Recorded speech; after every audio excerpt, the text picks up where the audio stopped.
تمام تعریفیں اللہ تعالیٰ کے لیے ہیں۔ ہم اس کی حمد بیان کرتے ہیں اور اس سے مدد طلب کرتے ہیں، اپنے گناہوں کی بخشش بھی اس سے مانگتے ہیں، اپنے نفس کے شر اور برے اعمال کے شر سے اللہ کی پناہ چاہتے ہیں۔ جسے اللہ ہدایت عنایت کر دے اسے کوئی بھی گمراہ نہیں کر سکتا، اور جسے وہ گمراہ کر دے اس کا کوئی بھی رہنما نہیں بن سکتا۔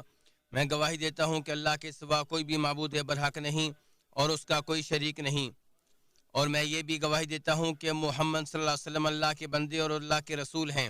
آپ نے اللہ کا پیغام پہنچا دیا، اللہ کی امانت ادا کر دی اور امت کی مکمل خیر خواہی فرمائی، اور راہ حق میں کما حق ہو جہاد کیا، یہاں تک کہ آپ اس جہان سے رخصت ہو گئے۔ اللہ تعالیٰ آپ پہ، آپ کی آل پہ، صحابہ کرام پہ اور ان کے نقش قدم پہ چلنے والوں پہ روز قیامت تک ڈھیروں رحمتیں اور سلامتی نازل فرماتا رہے۔ حمد و صلوات کے بعد بہترین کلام اللہ کا کلام ہے۔ سب سے افضل طرز زندگی جناب محمد صلی اللہ علیہ وسلم کا ہے۔ بدترین امور بدعات ہیں، اور ہر بدعت گمراہی ہے، اور ہر گمراہی جہنم کی آگ میں لے جانے والی ہے۔ اے ایمان والو، اللہ سے ایسے ڈرو جیسے ڈرنے کا حق ہے، اور تمہیں موت صرف اسلام کی حالت میں ہی آئے۔ اللہ کے بندو، امت اسلامیہ آج جن فتنوں، آزمائشوں، مصائب و شدائد اور دشمنوں کے تسلط سے گزر رہی ہے، یہ در حقیقت اس امت کا امتحان ہو رہا ہے اور چھان پرکھ ہو رہی ہے، اور یہ سب واضح فتح کی تمہید ہے۔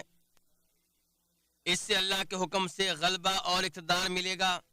اللہ تعالی نے فرمایا، اللہ مومنوں کو اس حال پہ نہیں رہنے دے گا جس حال پہ تم ہو، جب تک کہ وہ پاک اور ناپاک لوگوں کو الگ الگ نہ کر دے۔ اسی طرح اللہ تعالی نے فرمایا، کیا تم نے یہ خیال کر لیا ہے کہ یوں ہی جنت میں داخل ہو جاؤ گے، جبکہ ابھی تمہارا وہ حال نہیں ہوا جو تم سے پہلے ایمان لانے والوں کا ہوا؟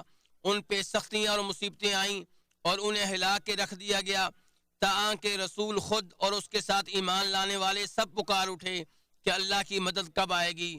سن لو، اللہ کی مدد قریب ہے۔ اے مسلمانوں کی جماعتوں، پہلی امتوں میں کسی شخص کو پکڑ کر لایا جاتا اور زمین میں گڑھا کھود کر کھڑا کر دیا جاتا، پھر آرا لا کر اس کے سر پہ رکھ کے اسے 2 حصوں میں چیر دیا جاتا تھا، لیکن اس کے باوجود بھی وہ اپنا دین ترک کرنے کے لیے تیار نہیں ہوتا تھا۔ لوہے کی کنگھیوں سے ان کے گوشت ہڈیوں سے جدا کر دیے جاتے تھے، لیکن اتنی اذیت ناک سزائیں بھی انہیں اپنے دین سے روک نہ سکیں۔ اللہ کی قسم، اللہ تعالیٰ اس دین کو غالب کر کے چھوڑے گا۔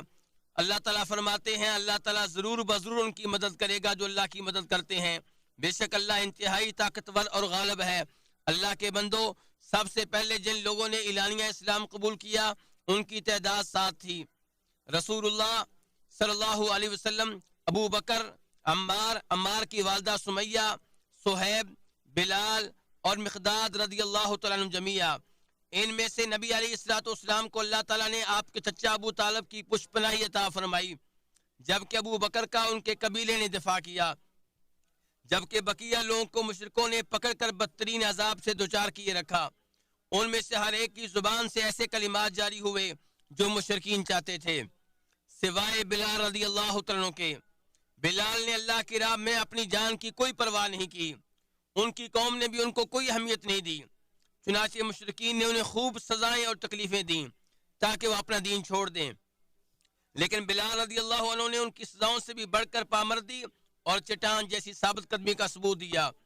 اس پر کافروں نے آپ کی سزاؤں اور آزمائشوں میں اضافہ کر دیا، چنانچہ آپ کا آقا امیہ بن خلف آپ کو دوپہر کی جلساتی دھوپ میں گھر سے نکالتا اور مکہ کے سنگریزوں پر کمر کے بل لٹا کر آپ کے سینے پہ بھاری پتھر رکھنے کا حکم دیتا اور کہتا، تو اسی طرح سزا جھیلتا رہے گا حتیٰ کہ تو فوت ہو جائے یا محمد پہ ایمان سے پھر جائے۔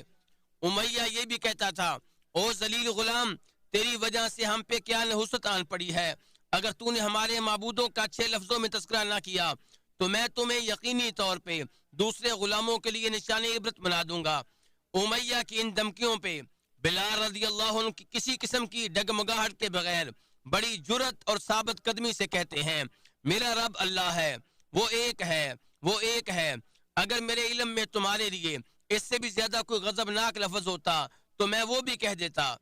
جب تقدیر میں لکھی ہوئی سزا کی مدت مکمل ہو گئی تو نجات کا راستہ پیدا ہوا۔ چنانچہ ابو بکر رضی اللہ عنہ نے خریدا اور رضا الہی کے لیے آزاد کر دیا۔ آپ کے اسی عمل کے متعلق اللہ تعالیٰ کا یہ فرمان نازل ہوا، اور جو نہایت پرہیزگار ہوگا اسے جہنم سے دور رکھا جائے گا۔ جو گناہوں سے پاک ہونے کے لیے اپنا مال دیتا رہے گا، اس پہ کسی کا کوئی احسان نہ تھا جس کا وہ بدلہ چکا تھا۔ وہ صرف اپنے بلند و بالا رب کے لیے رضا کے لیے دیتا ہے، اور یقیناً ان قریب رب اس سے راضی ہو جائے گا۔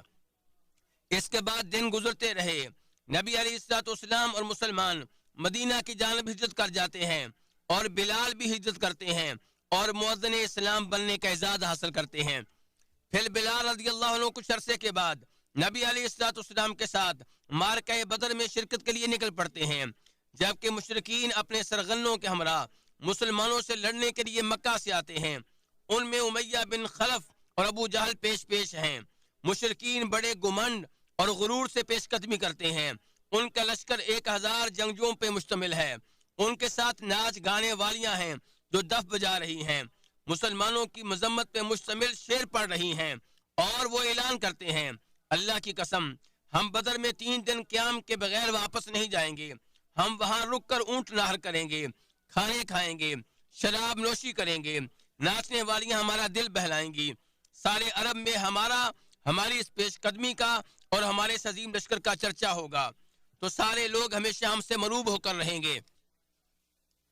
اس کے مقابلے میں مسلمان 310 سے کچھ اوپر ہیں۔ ان میں گھڑ سوار صرف مقداد ہیں۔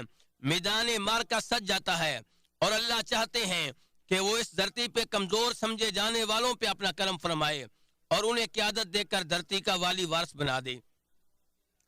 اسی دوران بلال رضی اللہ عنہ کو بھی اپنا ظالم آقا امیہ بن خلف نظر آ جاتا ہے کہ جس نے انہیں مکہ میں خوب اذیتیں دی تھیں، تو وہ صفیں چیرتے ہوئے اور شیر کی طرح دہاڑتے ہوئے باواد بلند کہتے ہیں، کفر کا سرغنہ امیہ بن خلف، اگر یہ بچ گیا تو مجھے زندہ رہنے کا حق نہیں ہے۔ کفر کا سرغنہ امیہ بن خلف، تو اللہ تعالیٰ نے بلال رضی اللہ عنہ کو امیہ پہ غلبہ دے دیا۔ چنانچہ وہ اس پہ سوار ہو گئے اور اسے قصہ پارینہ اور ماضی کی داستان بنا دیا۔ تو اسی کے بارے میں جناب ابو بکر رضی اللہ عنہ نے فرمایا، اے بلال تمہیں مبارک ہو، رحمان تمہاری عزت میں اضافہ فرمائے، تم نے اپنا بدلہ لے لیا ہے۔ بلکہ اللہ کا دشمن ابو جہل بھی بڑے تکبر، غرور اور گمنڈ کے ساتھ جنگی اشعار پڑھتے ہوئے آیا اور کہنے لگا، تجربہ کار جنگجو مجھ سے اسی لیے کرتے ہیں کہ میں انتہائی طاقتور، کڑیل اور جوان ہوں، اسی کے لیے مجھے میری ماں نے جنم دیا تھا۔ تو اللہ تعالیٰ نے بھی اسے مدینہ کے 2 چھوٹے چھوٹے بچوں کے ہاتھوں ذلیل کروایا۔ یہ دونوں افراح کے بیٹے تھے۔ اس پہ ابو جہل حسرت سے کہنے لگا، اگر مجھے کاشتکاروں کے علاوہ کسی اور نے قتل کیا ہوتا تو یہ زیادہ اچھا تھا، اس سے میری شان میں اضافہ ہوتا اور یہ میرے لیے کوئی عیب نہ ہوتا۔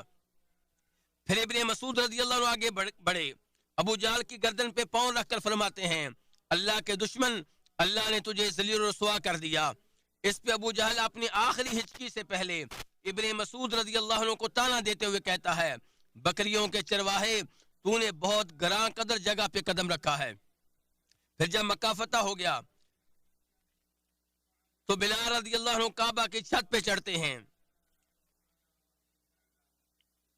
تاکہ کلمہ توحید کی صدا بلند کریں، جبکہ چند قدموں کے فاصلے پہ وہ جگہ ہوتی ہے جہاں انہیں جلساتی دھوپ میں سزائیں دی جاتی تھیں۔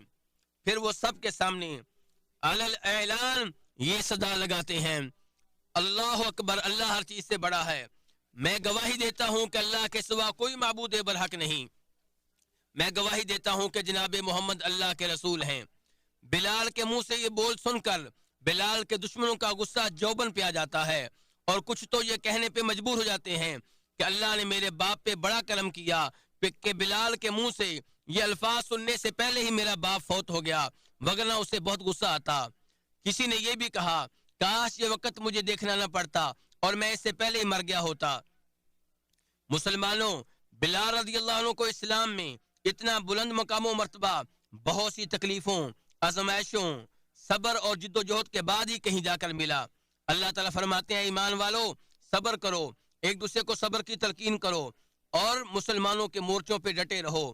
اللہ سے ڈرو تاکہ تم کامیاب ہو جاؤ۔